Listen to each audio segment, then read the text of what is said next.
इनके पास नौकरी नहीं, इनके पास एफडी का इंटरेस्ट नहीं और इनके पास ग्राहक नहीं।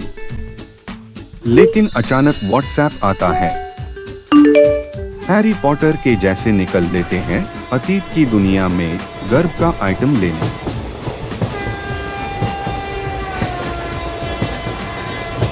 वो रही गर्व की दुकान। चलो अंदर चले। हमें गर्व दो, अतीत का गर्व। अरे वाह, अरे ये रहा गर्व, ओ वो रहा गर्व, ओ गौरव देख, गर्व मिल गया। गर्व ही गर्व।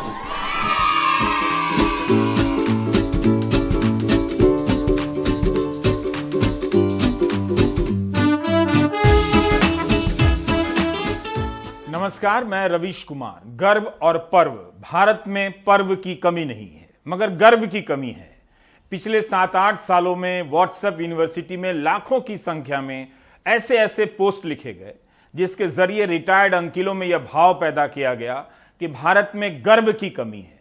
उसके बाद इस कमी का प्रसार घर घर में हुआ और बात बात में बताया गया कि गर्व करना कितना जरूरी है। गर्व करने के लिए अतीत से आइटम जुटाने का प्लान बन गया। वर्तमान का यह सबसे बड़ा प्रोजेक्ट है। कोई काम ऐसा नहीं है जिसमें गर्व को शामिल नहीं किया जा रहा है। हमें नहीं पता कि लोगों में हीनता का बोध इतना बढ़ गया है कि गर्व की सप्लाई बढ़ानी पड़ रही है। रिटायर्ड अंकिलों और हाउसिंग सोसाइटी के व्हाट्सएप ग्रुप में हर दिन ऐसे मैसेज ठेल दिए जाते हैं जिनका संबंध गर्व बढ़ाने से होता है। बड़ी संख्या में लोग गर्वोत्पादन में लगे हैं, इसलिए बाकी चीजों से परेशान नजर नहीं आते। इनके पास नौकरी नहीं, इनके पास एफडी का इंटरेस्ट नहीं और इनके पास ग्राहक नहीं। लेकिन अचानक व्हाट्सएप आता है। हैरी पॉटर के जैसे निकल लेते हैं अतीत की दुनिया में गर्व का आइटम लेने।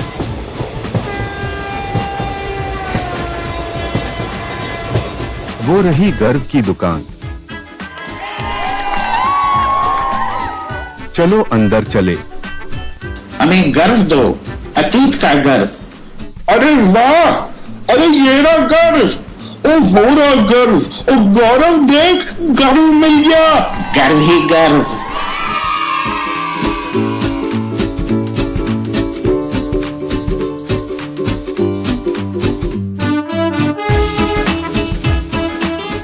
आपके समझने के लिए गर्व स्टोर की कल्पना उसी दर्शक ने की है जिन्होंने प्राइम टाइम के पिछले अंक में बुलडोजर गेम बना दिया था।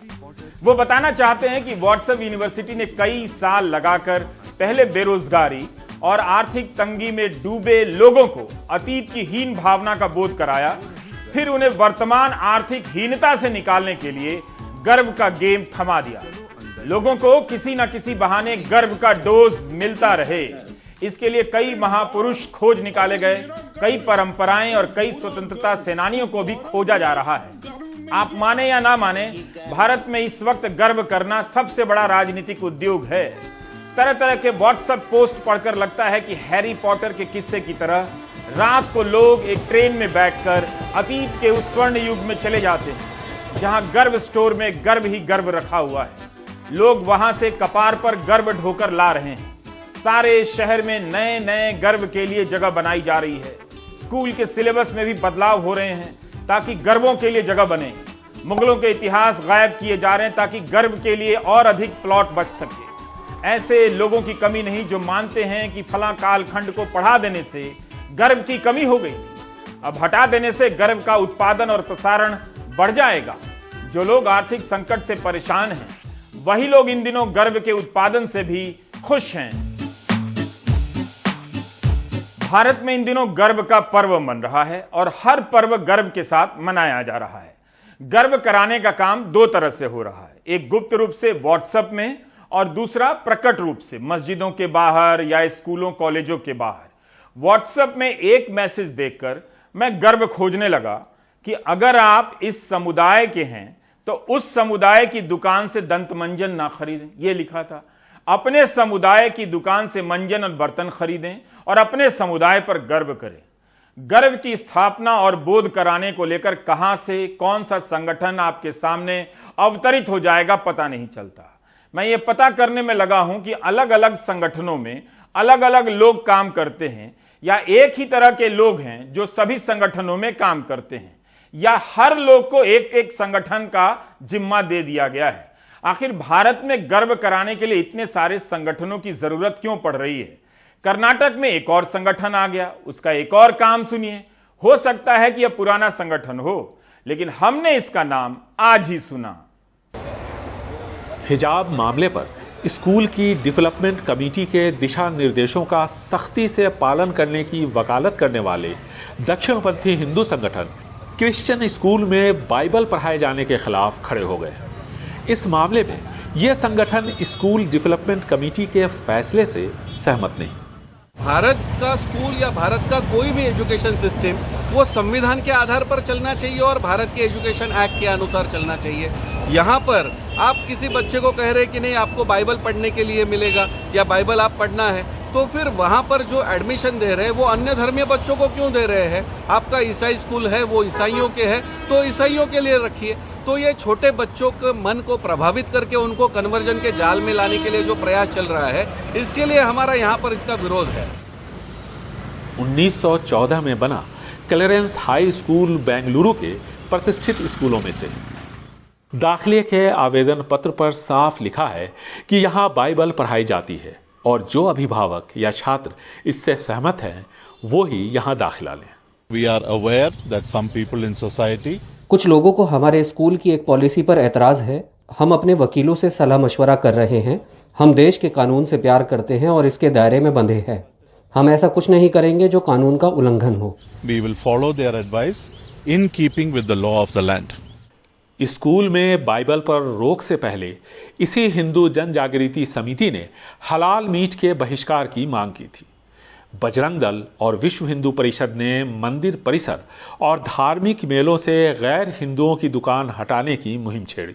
प्रमोद मुतालिक की श्री राम सेना ने हनुमान मंदिर के बाहर एक मुस्लिम तरबूज व्यापारी की दुकान तोड़ दी। अजान को लेकर भी ये संगठन सड़कों पर आ चुके हैं। लव जिहाद के नाम पर दक्षिण कन्नड़ा जिले में हिंसा आम है। एक संगठन ने मुस्लिम मालिक या ड्राइवर की गाड़ियों से तीर्थ यात्रा न करने को कहा। श्री राम सेना ने मैंगो यानी आम के किसानों से मुस्लिम व्यापारियों का बहिष्कार करने को कहा। साथ में अक्षय तृतीया पर मुस्लिम दुकानदारों से गहने खरीदने का बहिष्कार करने का भी आह्वान किया। अगले साल कर्नाटक में विधानसभा के चुनाव हैं। बेरोजगारी और महंगाई के बीच मुद्दे तलाशती बीजेपी पर सांप्रदायिक ध्रुवीकरण का आरोप लग रहा है। येडियुरप्पा के उत्तराधिकारी मुख्यमंत्री बसवराज बोम्मई की पकड़ आरएसएस और पार्टी पर वैसी नहीं है जैसी येडियुरप्पा की हुआ करती थी। ऐसे में नेताओं के साथ साथ छोटे बड़े संगठनों में भी मौके का फायदा उठाने की होड़ लगी है। हालात तेजी से बिगड़ रहे हैं। नुकसान इस राज्य की छवि का हो रहा है। बेंगलुरु से कैमरामैन कुमार के साथ निहाल खिदवई, एनडीटीवी इंडिया। यदि आप गर्व नहीं कर पा रहे हैं तो इन संगठनों से संपर्क कर लीजिए। देश भर में इनकी संख्या हजारों में होगी। गर्व कराने वाले संगठनों ने इतना डरा दिया है कि कुछ दिनों में लोग दूसरे धर्म के लोगों को देखते ही बैक गियर में भागने लगेंगे या फिर हमला ही कर बैठेंगे। दूसरे धर्म से डरना, नफरत करना सिखाते सिखाते ये संगठन इतिहास भी पढ़ना सिखाते हैं। यही इनकी क्वालिटी है। ये इतिहास के सबसे बड़े जानकार होते हैं और जो भी नहीं जानते हैं वो किताब ही बदलवा देते हैं। जब भी लगे कि आप गर्व नहीं कर पा रहे हैं, तो काम नहीं है, कमाई कम है और शर्म आ रही है, तो इन गर्व कराने वालों से मिल लीजिए। चाहे तूफान आए या चक्रवात, अपने अपने व्हाट्सएप ग्रुप से बाहर मत निकलिए। वहां मौजूद रिटायर्ड अंकिल दूसरे धर्म से घृणा सिखाते सिखाते आपके भीतर गर्व ठूंस डालेंगे। आप गर्व से फूलकर गोलगप्पा हो जाएंगे। कर्नाटक में एक धर्मगुरु ने आरोप लगा दिया कि वहां 30% कमीशन चलता है, लेकिन इन बातों से गर्व के उत्पादन पर कोई फर्क नहीं पड़ता। जहांगीरपुरी से परिमल की रिपोर्ट बताती है कि गर्व करने के इस उद्योग के लिए जरूरी है कि गरीब लोग कुर्बानी दें। पति के न रहने के बाद से ममता जहांगीरपुरी के सी ब्लॉक में ठेले पर सब्जी बेचती हैं। पिछले 8 सालों से 3 बेटों और 1 बेटी का परिवार इनकी कमाई से ही गुजर बसर करता है। लेकिन विवाद के बाद से हफ्ते भर कमाई पर ग्रहण लगा रहा। हमारा 7 दिन तक दुकान बंद हुई है। शनिवार को बंद हुई थी ना। रेडी पटरी नहीं लगा पा रहे? नहीं लगा पाया, बिल्कुल भी नहीं लगा पाया। हाँ। कितने दिनों तक? 7 दिन तक। अच्छा। हाँ। तो नुकसान भी हुआ? नुकसान भी हुआ हमारा, सड़ गया तो सारा सामान, क्या करते, लगा ही नहीं फिर हमने। हरभजन सिंह भोजनालय हो या फिर शेख रफीक की दुकान, असर के दायरे में सब हैं। रफीक का तंदूर, भट्टी सब उनके घर के सामने है, जो सड़क के किनारे सीडी पार्क के पास पिछले 20 सालों से सुबह शाम लगता था। उस जगह फिलहाल पुलिस की बस जमी है। 9 लोगों के परिवार को पालने में परेशानियों का दर्द छलक ही गया। वो 16 तारीख के बाद से काम बंद है, जब से ही दिक्कत है। और क्या परेशानी है, काम धंधा लगा नहीं पा रहे हैं अभी ऐसे ही घर पे बैठे हैं, घर के ही सामने। तो अड़ोसी पड़ोसी से लेके खा रहे हैं। मंगल कोली जहांगीरपुर इलाके में ई रिक्शा चलाते हैं। 2 साल से रोजाना सवारियों को लाने ले जाने का काम है। अब आज से काम पर लगे हैं तो वक्त कुछ सुधरा है, लेकिन तनाव के दौर की भेंट चढ़ी दिहाड़ी का दर्द अब भी है। यही मान लो 500 रुपये दिहाड़ी मान लो रोज दिन का। रोज का तो कितना दिन नहीं? यही आज निकाली, जब से 16 तारीख से पूरी तरफ से मॉल बंद है, गलियां बंद है, रोड बंद है, हर जगह पुलिस की तैनात है। इस वजह से अब पुलिस वाले भी अपनी ड्यूटी कर रहे हैं। इस बार नहीं निकालने दिया सर। कौन से पैसे वाले बंदे, हमारी कोठियाँ हैं, गरीब बंदे, रोज का कमाना रोज का खाना हमारा। तो सर जिस जगह ये पुलिस वालों की बस खड़ी है, वहाँ 50 के करीब कबाड़ियों की दुकानें रोजाना लगती थी, और राहुल जैसे कबाड़ बीनने वालों का यही की कमाई से चूल्हा जलता था। काम तो शुरू किया, लेकिन जब दुकानें नहीं तो बेचे कहाँ। 50-60 थी भैया दुकानें यहाँ पे। यहाँ पे कम से कम कबाड़ा वबाड़ा बीनते हैं लोग, बाग यहाँ पे बेचते थे। 10 दिन हो गया बंद है यहाँ पे सब कुछ। दुकानें खुल तो गईं, लेकिन जहांगीरपुरी का इलाका अब भी पुलिस छावनी में तब्दील है। बीत गई बात गई, बोलचाल में अक्सर हम इस्तेमाल करते हैं, पर जिन पर बीती है वो अब भी दर्द में हैं। हालात सामान्य ज़रूर हो रहे हैं, पर ज़मीनी हकीकत यही है कि जो रोज़ कमाते हैं, रोज़ खाते हैं, उनकी हालत सुधरने में थोड़ा वक्त लगेगा। दिल्ली के जहांगीरपुरी से परिमल कुमार, एनडीटीवी इंडिया। बिना धर्म के आप गर्व नहीं कर सकते, और गर्व के लिए 2 धर्म की जरूरत है, अपना धर्म और उनका धर्म। याद रखिए, उनके धर्म से नफरत के बिना अपने धर्म से प्यार नहीं कर सकते। इस लेवल पर ये लोगों को ले आए हैं। पता नहीं आप कब मेरी बात समझेंगे। व्हाट्सएप यूनिवर्सिटी ने इस देश के युवाओं को उस तरफ नहीं धकेला होता तो आज बेरोजगार युवा नौकरी की मांग को लेकर सबको धकेल रहे होते। इतने भयंकर भयंकर मैसेजेस आते हैं।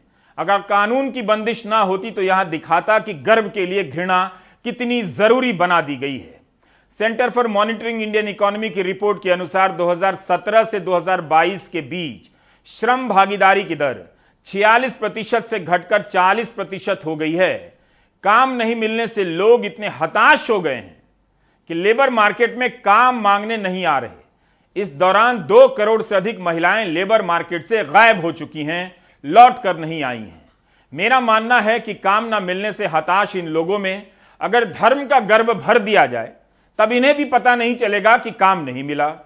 कई बार लगता है कि इसीलिए धर्म को लेकर तरह तरह से टकराव हो रहा है, तरह तरह के गर्व के आइटम लोगों में ठेले जा रहे हैं। भारत का युवा गर्व ढूंढने में परेशान है, गर्मी से परेशान नहीं है, जिसके कारण खेत में गेहूं जल गए, किसानों की कमाई घट गई। मार्च और अप्रैल के महीने में जब अनेक संगठन गर्व के लिए दूसरे समुदाय के धर्म स्थलों के सामने मार्च कर रहे थे, मार्च में गर्मी खेतों में खड़े गेहूं को जला रही थी। कई जगहों पर तापमान के कारण गेहूं का दाना सूख भी गया और उत्पादन घट गया। प्रति एकड़ गेहूं का उत्पादन 4 से 8 क्विंटल कम बताया जा रहा है। इस कारण सूखे चारे की समस्या पैदा हो गई। हरियाणा में सूखा चारा 300 रुपए क्विंटल से बढ़कर 700 रुपया प्रति क्विंटल हो गया है, डबल से भी ज्यादा। हरियाणा के महेंद्रगढ़ से सांसद धर्मवीर सिंह ने मुख्यमंत्री मनोहर लाल खट्टर को पत्र लिखा है। पत्र में उन्होंने भिवानी में सूखे चारे का भाव 1200 रुपए प्रति क्विंटल बताया है। वे अपने पत्र में कहते हैं कि राज्य सरकार की नीतियों से प्रेरित होकर उनके जिले में किसानों ने गेहूं की बुवाई इस बार कम की, सरसों और तेलहन की बुवाई ज्यादा कर डाली। अब 4 जिलों ने अपने जिले से बाहर सूखा चारा बेचने पर रोक लगा दी है। यही नहीं, कार्डबोर्ड और ईंट भट्टा बनाने वाली फैक्ट्री को भी सूखा चारा नहीं बेचा जा सकता। इससे एक अलग ही समस्या पैदा हो रही है। अब अगर दूसरे जिले से गेहूं नहीं आएगा, सूखा चारा नहीं आएगा, तब तो उनके जिले में चारे की समस्या भयंकर हो जाएगी। सांसद ने अपने पत्र में लिखा है कि सूखे चारे पर रोक लगी रही तो हमारे जिले की गौशालाओं में रहने वाले गौवंश भूखे मरने की कगार पर पहुंच जाएंगी। हमारा प्रदेश एक है, गोवंश को बचाना भी हमारा धर्म बनता है। इसलिए जिले से बाहर सूखा चारा ले जाने पर जो रोक लगाई गई है उसे हटा दी जाए। हरियाणा ही नहीं, दूसरे राज्यों में भी गर्मी के कारण गेहूं का उत्पादन कम होने की कई खबरें छपी हैं। 23 अप्रैल के अमर उजाला की खबर है कि हापुड़ में गेहूं का उत्पादन 20% कम हुआ है और चारे का भाव 800 रुपया प्रति क्विंटल तक पहुंच गया है। अखबार को किसानों ने बताया कि 1 बीघा में कम से कम 320 किलोग्राम गेहूं का उत्पादन हो जाता था, लेकिन इस बार 300 किलोग्राम तक भी 1 बीघा में नहीं हो रहा है। भारत में गर्मी और तापमान का मुद्दा तभी तक रहता है जब तक बारिश नहीं होती। बारिश होते ही तापमान के मुद्दे को लोग भूल जाते हैं। 2019 में कम गर्मी नहीं पड़ी थी, 2020 में भी पड़ी, लेकिन हम भूल गए। इस साल मार्च की गर्मी के कारण गेहूं के दाने सूख गए, सिकुड़ गए, उत्पादन भी घटा। सूखे दाने वाले गेहूं को सरकार भी नहीं खरीदती और बाजार भी नहीं खरीदता। जाहिर है, यूक्रेन संकट के कारण गेहूं के किसानों के मुनाफे का जो ढिंढोरा पीटा जा रहा है वो पूरी सच्चाई नहीं है। ट्रिब्यून की एक रिपोर्ट के अनुसार पंजाब में भी 1 एकड़ में 5 क्विंटल गेहूं का उत्पादन कम हो रहा है। इस रिपोर्ट में लुधियाना के कृषि अर्थशास्त्री MS सिद्धू का बयान छपा है कि पिछले 6 साल में गेहूं का उत्पादन 1 हेक्टेयर में 45 क्विंटल से कम कभी भी नहीं हुआ। सबसे ज्यादा असर बठिंडा और मानसा जिले में पड़ा है। यहां गेहूं का उत्पादन कम होने के कारण कई किसानों ने आत्महत्या की है। गेहूं का उत्पादन कम हुआ और जो हुआ उसमें से भी दाने सूख गए तो नहीं बिका। इस हिसाब से किसान को काफी घाटा हुआ। मीडिया रिपोर्ट के अनुसार इस वजह से पंजाब में अप्रैल के महीने में 14 किसानों ने आत्महत्या कर ली है। हम और आप देख पा रहे हैं कि तापमान ने युद्ध से ज्यादा भारत के किसानों को प्रभावित किया है। किसान सरकार से 500 रुपया प्रति क्विंटल बोनस मांग रहे हैं। अवशेष बच जाता है, उससे चारे की कमी आ रही है। बहुत ज़्यादा कमी आ रही है। पहला सीगा, अज तो 5-6 दिन पहला रेट सीगा 400-500 रुपये प्रति क्विंटल, हुण 900 ਦੇ ਤਕਰੀਬਨ ਪਹੁੰਚ ਗਿਆ। ਇੱਕ ਤਾਂ ਮਾਰ ਪਈ ਹੈ ਆਪਣਾ ਝਾੜ ਤੇ ਦੂਜੀ ਜਿਹੜੀ ਏਕੜ 'ਚੋਂ 2 ਟਰੈਲੀਆਂ ਬਣਦੀਆਂ ਸੀਗੀਆਂ ਉਹ 1 ਟਰੈਲੀ ਤੋਂ ਵੀ ਘੱਟ ਰਹਿ ਗਈ। उसका कारण क्या है, क्यों कट? उसका कारण बारिश पईयां, बारिश पैण करके कुछ तो अपना एक कणक मर गई, पानी ने मारती, कुछ मौसम ने तब्दीली हो गई, हुण एक लगत गर्मी पै गई, गर्मी पैण करके दाना बिल्कुल कमज़ोर रह गया ते वो जिहड़ी सुक्की हुई कणक दी दैड़ियां सुक गईयां, उहदे करके अपना झाड़ काफ़ी घट गया, 8-7 क्विंटल रह गया। तो अगर 1 क्विंटल 1 एकड़ से 20-22 क्विंटल गेहूं उगता था तो कितनी कमाई होती थी आपकी? उस हुण ला लो 2000 रुपये ला लो, 40-42 हज़ार। अब कितनी? हुण 14-15 हज़ार रहेगी। तो 40-42 हज़ार से 14-15 हज़ार रहेगी। गेहूं के निर्यात को लेकर तरह तरह के बयान आ रहे हैं। 15 अप्रैल को पीयूष गोयल का बयान है कि भारत इस साल 100 से 150 लाख टन गेहूं का निर्यात करेगा, लेकिन 2 दिन पहले वित्त मंत्री का बयान छपता है कि WTO की शर्तों के कारण भारत को अनाज के निर्यात में दिक्कतें आ रही हैं। यह भी जानना जरूरी है कि जो प्राइवेट प्लेयर निर्यात कर रहे हैं वो प्रति क्विंटल किस भाव पर कर रहे हैं और कितना कमा रहे हैं। जो किसान प्राइवेट प्लेयर को बेच रहे हैं उन्हें प्रति क्विंटल भाव कितना मिल रहा है, क्या प्राइवेट खरीदारों से जो भाव मिला है वो लागत निकालने के लिए काफी है, क्या सरकार किसानों से अधिक रेट पर गेहूं नहीं खरीद सकती थी। सितंबर के महीने में 40 रुपया प्रति क्विंटल न्यूनतम खरीद मूल्य बढ़ाया गया, 2015 किया गया उसका भाव, लेकिन जब निर्यात की मांग बढ़ी तब दाम बढ़ाकर किसानों को राहत क्यों नहीं दी गई। कॉमर्स मिनिस्टर साहब ने कहा है कि भाई जो भारत से गेहूं का जो निर्यात है वो 100 लाख टन से लेके 150 लाख टन इस साल हो सकता है और भी आंकलन जो आए हैं उसमें पता चलता है कि जो इंडस्ट्री है, जो ट्रेड है, वो एक्सपेक्ट कर रही है कि इवन 210 लाख टन का भी एक्सपोर्ट इस साल में हो सकता है। ये सब एक्सपोर्ट के जो आंकलन आ रहे हैं, ये एक्सपेक्टेशन जो है इतनी बढ़ रही है कि हम भारत जो है एक दुनिया का एक फूड सप्लायर बन सकता है, मेजर सप्लायर बन सकता है। ये इसलिए है क्योंकि हम जानते हैं कि रशिया और यूक्रेन की जो वॉर है उसके करके तकरीबन 30% जो सप्लाईज जो रशिया और यूक्रेन से आती थी उसमें गैप आने से तकरीबन 55 देश ऐसे हैं जहां पर कि उनको क्राइसिस आया है क्योंकि वो इंपोर्ट करते थे रशिया और यूक्रेन से। लेकिन इसमें समझने वाली बात यह है हमें कि कहीं ये ना हो कि हम फिर दोबारा 2005 और 2006 के क्राइसिस सिचुएशन में पहुंच जाए। उस समय भारत में कोई शॉर्टफॉल नहीं था, लेकिन भारत ने यह अलाउ किया प्राइवेट कंपनियों को कि वो सीधा किसानों से जाकर खरीद कर सकती हैं।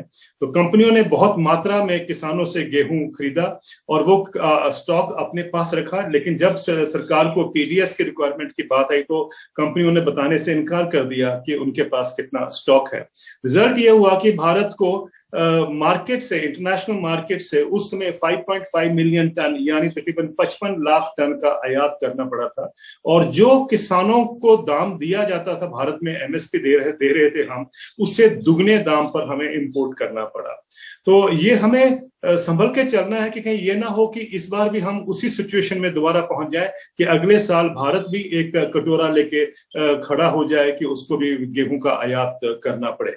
ये सिचुएशन इसलिए चिंताजनक है क्योंकि जिस गति से या जिस एक्सपेक्टेशन से या जिस एनकरेजमेंट से भी कहें जो एक्सपोर्ट जो है इसमें बढ़ोतरी की जा रही है या उसके ऊपर एक बैकअप दिया जा रहा है कि जितना ज्यादा एक्सपोर्ट हो उतना ही अच्छा है। ये इसलिए भी इम्पोर्टेंट है क्योंकि अगर हम देखें तो हमारे भारत के जो किसान हैं उनको कोई अभी तक कुछ ज्यादा बेनिफिट नहीं हुआ है। हालांकि रिपोर्ट्स छप रही हैं कि किसानों को कहीं 300 रुपए या 400 रुपए प्रति क्विंटल का फायदा हुआ है, लेकिन हम पंजाब और हरियाणा में देखें तो यहाँ पर जो न्यूनतम मूल्य है 2015 रुपए प्रति क्विंटल का, उसके ऊपर हार्डली 10 से 15 रुपए का प्रीमियम किसानों को दिया जा रहा है। यह भी सवाल उठ रहा है कि भारत के उपभोक्ताओं के लिए कहीं गेहूं महंगा ना हो जाए, आटा ना महंगा हो जाए। इस साल फरवरी तक गेहूं के रिकॉर्ड उत्पादन की सूरत नजर आ रही थी, सब कुछ ठीक ठाक चल रहा था, मगर मार्च की गर्मी ने सारी उम्मीदों पर पानी फेर दिया।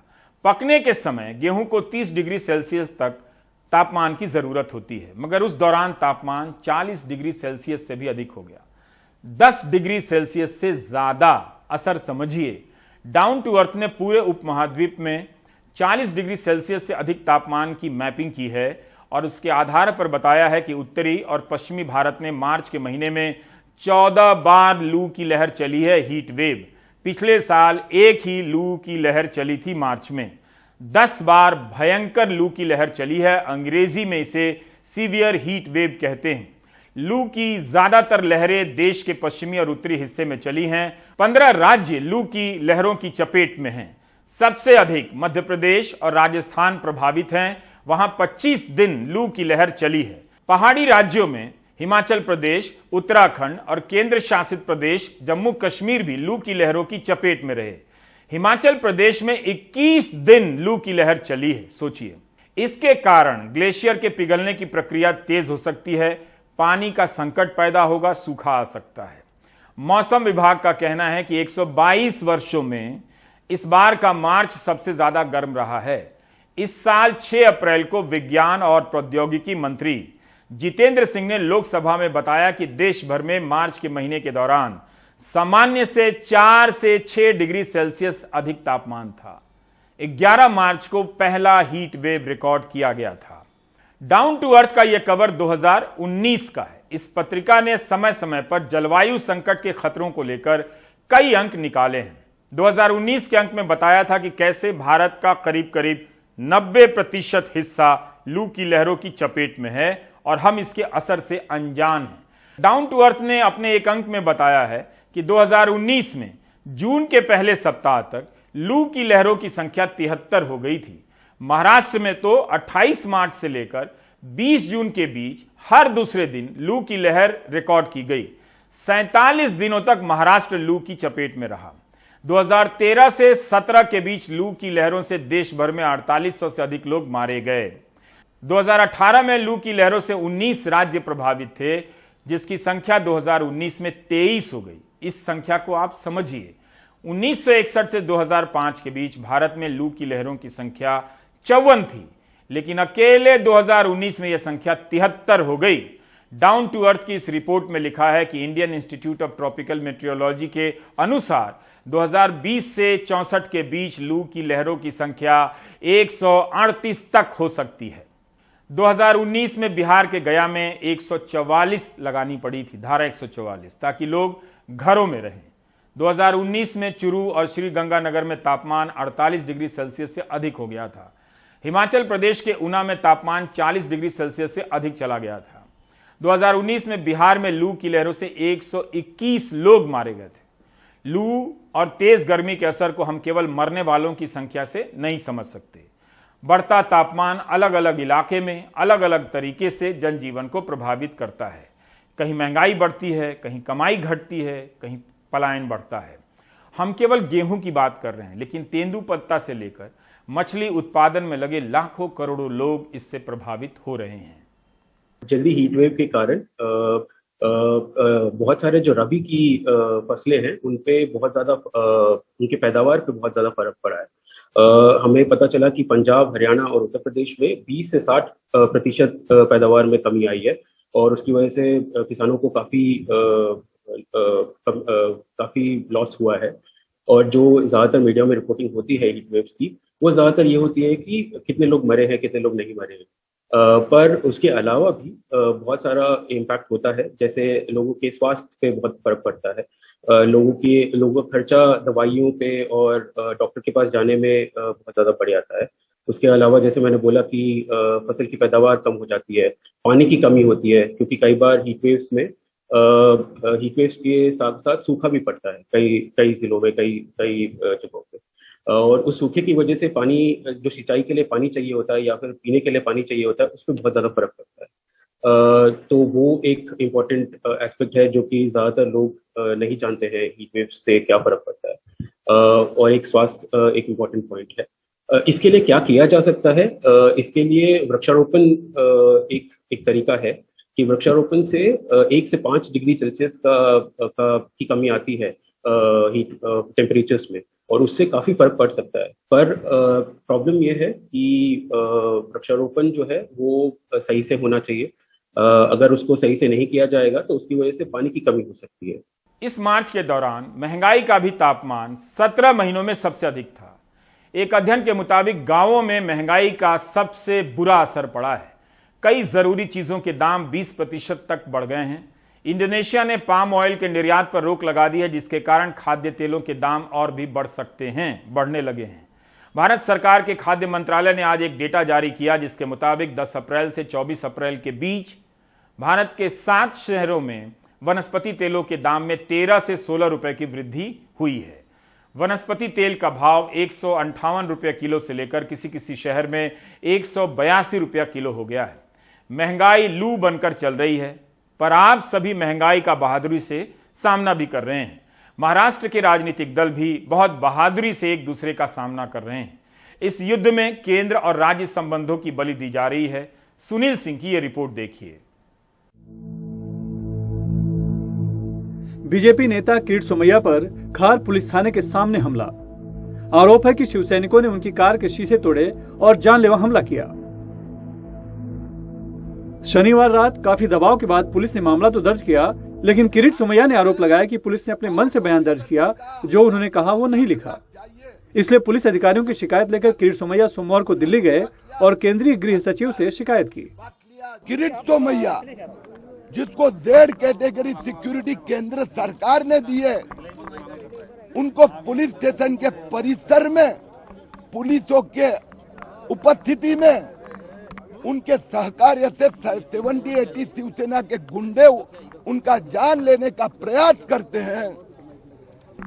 उसके लिए स्पेशल टीम भेजनी चाहिए। परिस्थिति चर्चा चिंताजनक है। गृह सचिव जी ने हमें आश्वस्त किया है कि इस विषय का हम गंभीरता से स्टडी कर रहे हैं। आवश्यकता पड़ी तो यहाँ की टीम भी वहाँ जाएगी। शिवसेना नेता संजय राउत का कहना है, स्थानीय मुद्दा है तो राज्य के गृह मंत्री या मुख्यमंत्री से मिलना चाहिए। दिल्ली जाकर क्या वो राज्य में राष्ट्रपति शासन लगवाना चाहते हैं? मुझे मालूम नहीं कौन जा रहा है, कोई डेलीगेशन जा रहा है 2-4 लोग पकड़कर। क्या हो गया महाराष्ट्र में? किसी को यहाँ थोड़ा खून आ गया है, हाँ, तो राष्ट्रपति शासन लगाने के लिए उठा रहे। भाई जाइए, अगर आपकी कोई समस्या है तो आप महाराष्ट्र के मुख्यमंत्री से मिलिए। तो यहाँ से भागेंगे 4-5 लोग पकड़कर, दिल्ली में उठेंगे, महाराष्ट्र को बदनाम करेंगे। ये तमाशा बना रखा है लोगों ने। मुख्यमंत्री की कुर्सी की लड़ाई में 25 साल की दोस्ती इस कदर दुश्मनी में बदल गई है कि नेताओं पर जानलेवा हमले भी शुरू हो गए हैं और एक दूसरे के नेताओं को जेल में डालने की हर संभव कोशिश जारी है। जून 2020 में सुशांत सिंह राजपूत की संदिग्ध मौत के बाद बीजेपी के कुछ नेताओं ने इसे मुद्दा बनाकर मुख्यमंत्री उद्धव ठाकरे के बेटे और पर्यटन मंत्री आदित्य ठाकरे को घेरने की कोशिश की। उसमें नाकाम रहने के बाद ठाणे से शिवसेना विधायक प्रताप सरनाईक के खिलाफ ईडी ने मोर्चा खोल दिया। मनी लॉन्ड्रिंग के आरोप में घिरे प्रताप सरनाईक को किसी तरह सुप्रीम कोर्ट से राहत मिल गई, लेकिन बीजेपी के खिलाफ मुखर एनसीपी के 2 मंत्री अनिल देशमुख और नवाब मलिक गिरफ्तारी से बच नहीं पाए। दोनों अब भी जेल में हैं। जरंडेश्वर शुगर मिल मामले में उप मुख्यमंत्री अजित पवार और उनकी बहन ईडी के निशाने पर हैं। मुख्यमंत्री के करीबी और शिवसेना कोटे से मंत्री अनिल परब, शिवसेना सांसद भावना गौली, शिवसेना विधायक रविंद्र वायकर और बीएमसी में स्थायी समिति अध्यक्ष रह चुके यशवंत जाधव ईडी और आईटी के रडार पर हैं। महाराष्ट्र में शरद पवार से मिलकर ठाकरे सरकार बनाने में अहम भूमिका निभाने वाले शिवसेना नेता संजय राउत को तो ईडी अलीबाग में जमीन और दादर में एक फ्लैट की कुर्की की नोटिस तक दे चुकी है। लेकिन मार्च महीने में ईडी ने पुष्पक बुलियन मामले में ठाणे में श्री साई बाबा गृह निर्मिति प्राइवेट लिमिटेड के 11 आवासीय फ्लैट जब्त कर सीधे मुख्यमंत्री उद्धव ठाकरे के परिवार पर हाथ डाला, क्योंकि उस कंपनी के मालिक श्रीधर माधव पाटणकर मुख्यमंत्री उद्धव ठाकरे की पत्नी रश्मि ठाकरे के भाई हैं। जिसके बाद मुख्यमंत्री उद्धव ठाकरे ने विधानसभा में बयान दिया था कि आपको सत्ता चाहिए तो ले लो, मैं आता हूं, मुझे जेल में डाल दो, लेकिन परिवार वालों को परेशान करना बंद करो। पण एवढंच जर का तुम्हाला जीव जळत असेल तर मला टाका तुरुंगामध्ये, मी तयार आहे। पण एक गोष्ट लक्षात घ्या, थोडंसं मग मी भावनिक बोलतो आणि हिंदुत्ववादी बोलतो। तुरुंग कोणता? आर्थर रोड, तिहार वगैरे नाही। जसं बाबरी मशिदीच्या खाली राम मंदिर होती, राम जन्मभूमी, तसं जर का कृष्ण जन्मभूमीचा शोध तुम्हाला लागला असेल तो तुरुंग असेल ना, त्या तुरुंगात मला टाका। बीजेपी के पास ईडी और आईटी है तो शिवसेना के पास पुलिस और बीएमसी। शिवसेना अपने धुर विरोधी रहे नारायण राणे को मुख्यमंत्री उद्धव ठाकरे को अपशब्द कहने के आरोप में, तो उनके बेटे नितेश राणे को हत्या की कोशिश के आरोप में गिरफ्तार करवा चुकी है। जबकि मालवनी पुलिस थाने में दर्ज एक और मामले में दोनों को अग्रिम जमानत लेनी पड़ी है। बीजेपी के पूर्व एमएलसी प्रसाद लाड और विधायक गिरीश महाजन को घेरने की कोशिश जारी है। विधान परिषद में विरोधी दल नेता प्रवीण दरेकर फर्जी मजदूर मामले में, तो बीजेपी के पूर्व सांसद किरीट सोमैया आईएनएस विक्रांत मामले में जेल जाते जाते बचे हैं। दोनों की अग्रिम जमानत सेशन कोर्ट से खारिज होने के बाद बॉम्बे हाईकोर्ट से राहत मिली है। नारायण राणे और मोहित कंबोज के घर में अवैध निर्माण का आरोप लगाकर बीएमसी नोटिस भी दी जा चुकी है। किरीट सोमैया की तरह शिव सैनिक मोहित कंबोज की कार पर भी हमला कर चुके हैं।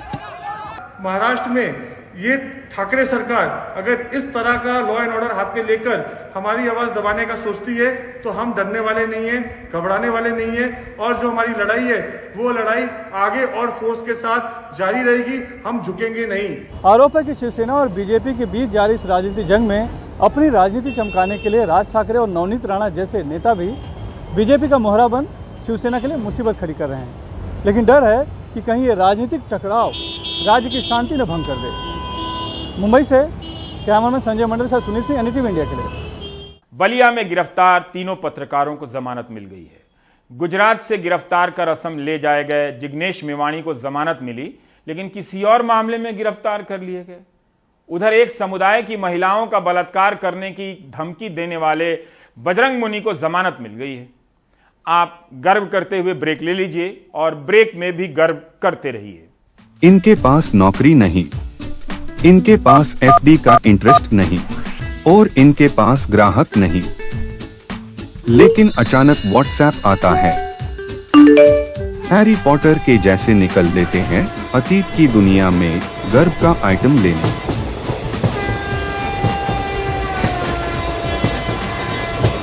वो रही गर्व की दुकान। चलो अंदर चले। हमें गर्व दो, अतीत का गर्व। अरे वाह, अरे ये रहा गर्व, ओ वो रहा गर्व, ओ गौरव देख, गर्व मिल गया। गर्व ही गर्व।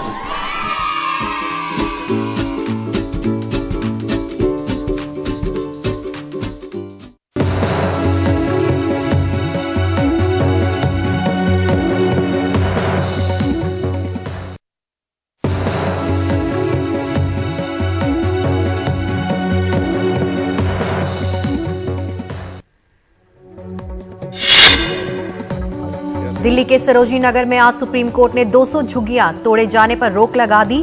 सुप्रीम कोर्ट ने कहा कि गरीबों को लेकर आप मानवीय रवैया अपनाएं। सुनवाई के दौरान जस्टिस के.एम. जोसेफ ने नसीहत भी दी। कहा कि झुग्गी वासियों के भी अधिकार हैं, उन्हें इस तरह बाहर नहीं किया जा सकता। संविधान के तहत उनके मौलिक अधिकार हैं।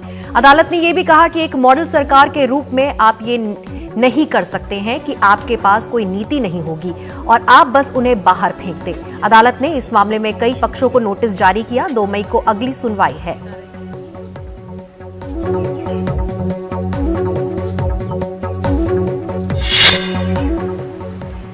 जहांगीरपुरी में गरीबों के इलाके में एमसीडी का बुलडोजर शान से घूमा। तब वहां बचाव के लिए ना आप दिखी ना दूसरा दल। बीजेपी को तो आना भी नहीं था। आखिर फैसला उसी की एमसीडी का था, लेकिन दिल्ली के ही श्रीनिवासपुरी में अब नजारा बदला हुआ है। एमसीडी ने अवैध कब्जे पर बने एक मंदिर को तोड़े जाने का नोटिस दिया तो आम आदमी पार्टी की नेता आतिशी अपने सहयोगियों के साथ वहां भजन कीर्तन के लिए पहुंच गई।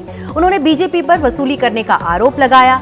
कहा कि वो मंदिर टूटने नहीं देंगी। बीजेपी नेता भी देखा देखी पहुंचे। उन्होंने दावा किया कि वो तो मंदिर बनाते हैं, तोड़ने का काम कैसे कर सकते हैं। यानी मंदिर के बचाव में फिलहाल सभी खड़े हो गए हैं।